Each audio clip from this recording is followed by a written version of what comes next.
Hello, everyone, and welcome again to another Teacher Joseph podcast. Today is National Kangaroo Awareness Day. Now, that's not really such a big thing in the UK because we don't have wild kangaroos here, but it is a big thing in Australia, another English speaking territory.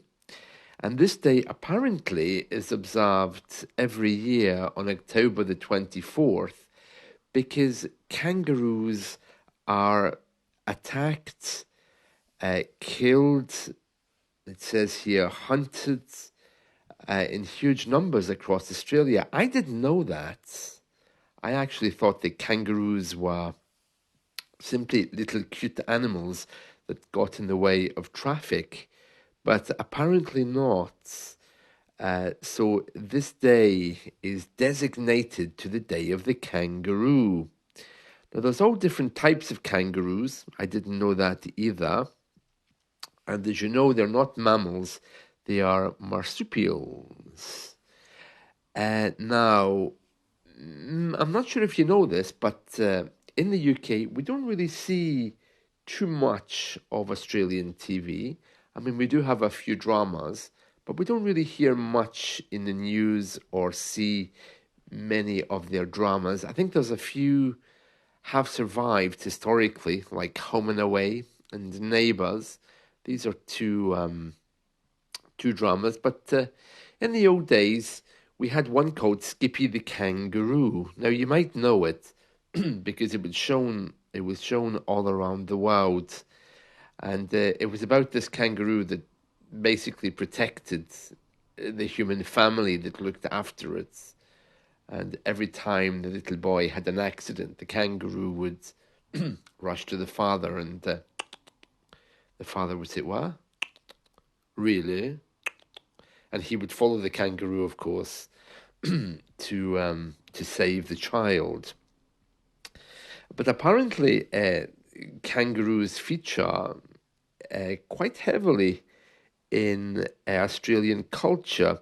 I think one of their airlines even has the kangaroo as its motif, if I remember correctly.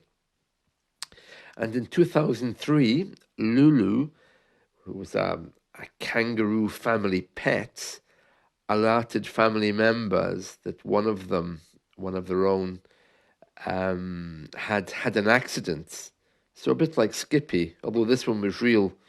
It was called Kangaroo Braveheart, and it won the Australia National Animal Valor Award in 2004 for her brave acts. Interestingly, sometimes we refer to animals as it, but if they're pets, we sometimes call them he or she because we feel close to them. According to the Australian government, kangaroos and their young ones can be killed, and New South Wales government approves the hunts and deaths of more than 269,000 kangaroos. That was in 2009, apparently. Yeah, it was a law saying that they were allowed to kill them. That's a bit strange, isn't it? And then 2022 or 2022, smuggled kangaroos are found in India, raising concern about animal trafficking. Oh, interesting, isn't it? And it says here on this website that how you can celebrate National Kangaroo Day. You can watch a kangaroo, attend a kangaroo awareness event, or help the kangaroo. Well, I won't be doing any of that. I mean, we don't have kangaroos here. Although, having said that, on Thursday of this week, I'll be going to the zoo. So I'll make sure I record a podcast when I'm there for all of you to hear on Friday or Saturday. So there we are. National Kangaroo Day. A bit strange, isn't it? Who would have thought there would have been such a thing? We don't have any idioms about kangaroos. There is one in Australia, about a kangaroo being loose, which means a crazy person. But here in the UK, we don't use it at all. But we do have a few others about animals. So I just want to share a couple of those with you. One is to chicken out, and that's when you decide not to do something out of fear. So if you were going to ask your boss for a pay rise and then you chicken out, it means that you decide finally not to do it. There's another one. If something's a bit fishy, it means it's a little bit odd or suspicious. So if I see, for example, a man walking in a field, uh, dragging a dead animal, I might think, that's a little bit fishy. Maybe I should call the police. One that's very popular in America is when you get a surprise, you can say, oh, holy cow, holy cow, what a surprise. And if you get some bad news, you can say, oh, holy cow. So yeah, you hear that a lot on the US media. We use it here too, but it's a bit over the top for our liking, I think.